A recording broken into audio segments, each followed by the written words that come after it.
Welcome to The Explainer. Today we're diving into one of the most fascinating and honestly most tragically timed engineering marvels in all of automotive history. Just imagine this for a second.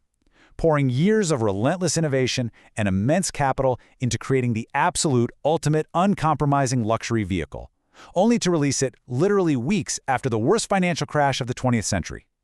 Well, that is exactly the story of the Cadillac V-16.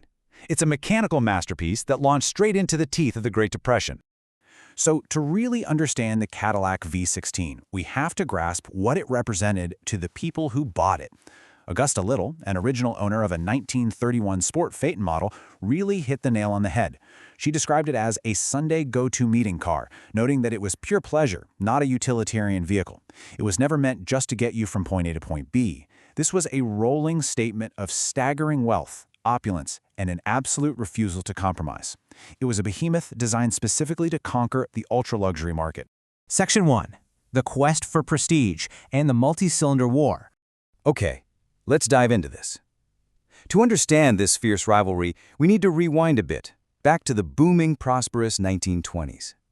Cadillac's president at the time, Lawrence P. Fisher, wanted to completely dominate the ultra-luxury tier.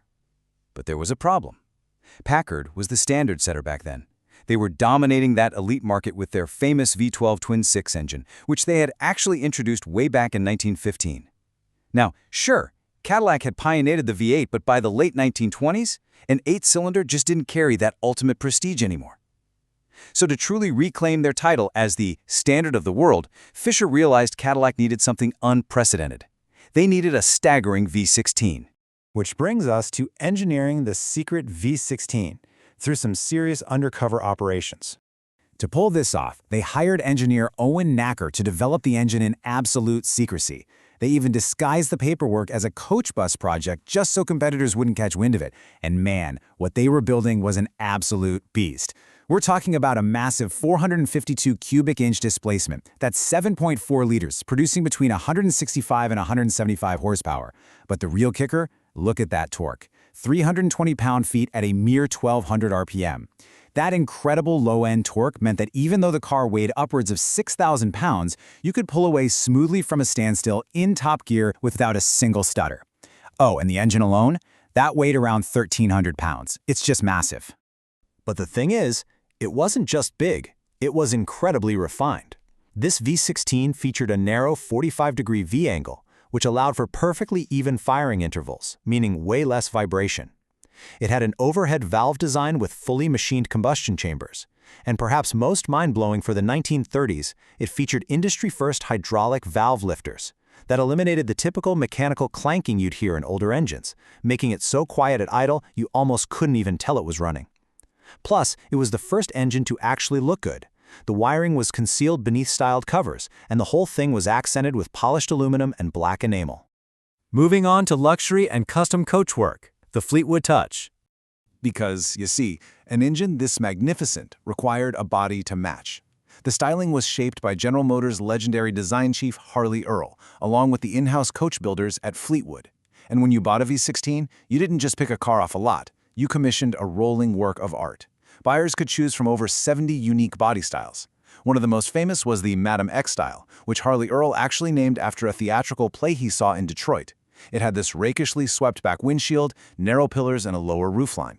It was simply the absolute pinnacle of custom coachwork. Now, what's really interesting about this slide is the sheer non-utilitarian extravagance built right into these cars.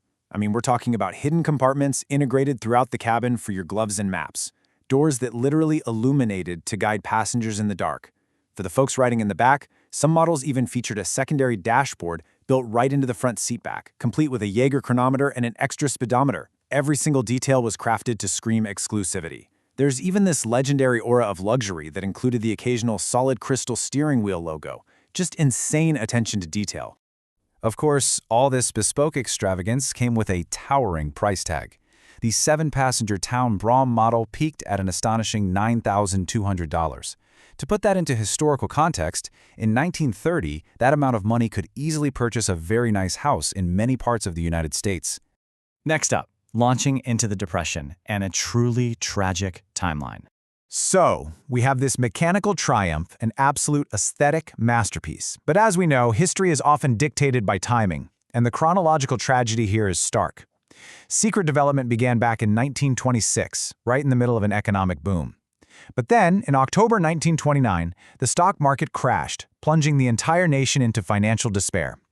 And just over 2 months later, in January 1930, Cadillac officially debuted the V16 to the public at the glamorous Waldorf Astoria in New York. So the most expensive, powerful car in American history arrived exactly as the economy completely collapsed. And this brilliantly illustrates the immediate, devastating impact of that timing. In its initial launch year of 1930, still riding that debut momentum, they actually sold an impressive 2,887 units. But as the Great Depression really deepened, those sales just fell off a cliff. By 1931, production dropped to 364, and by 1935, they built a mere 50 units for the entire year. Cadillac actually estimated that they lost money on every single V16 they sold during this period.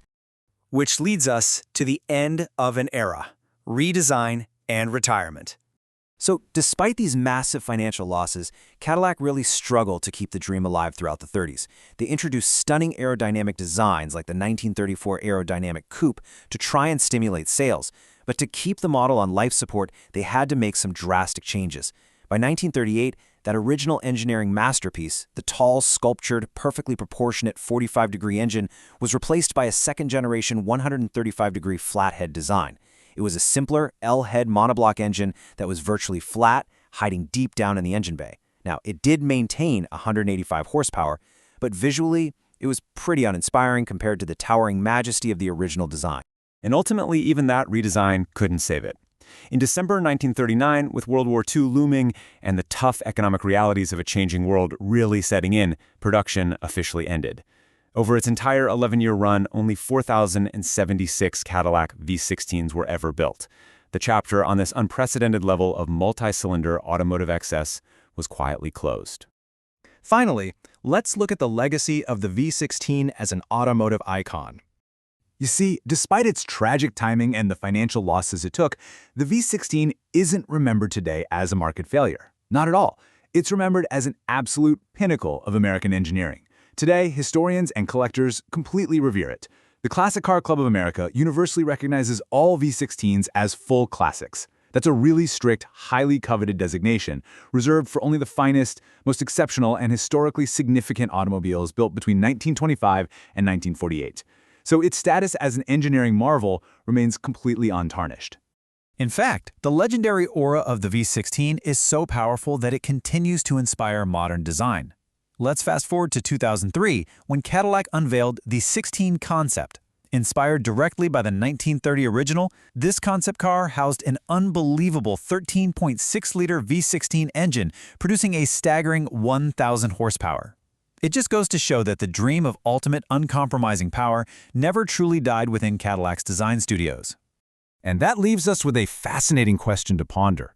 As we look back at this 6,600-pound mechanical masterpiece, a car born in a boom, released in a bust, and remembered as an absolute legend, could the era of the uncompromising, ultra-luxury multi-cylinder behemoth ever truly return? Or will the Cadillac V16 forever stand alone as history's greatest monument to automotive excess? Thank you so much for joining me on this explainer, and keep questioning the history behind the engineering.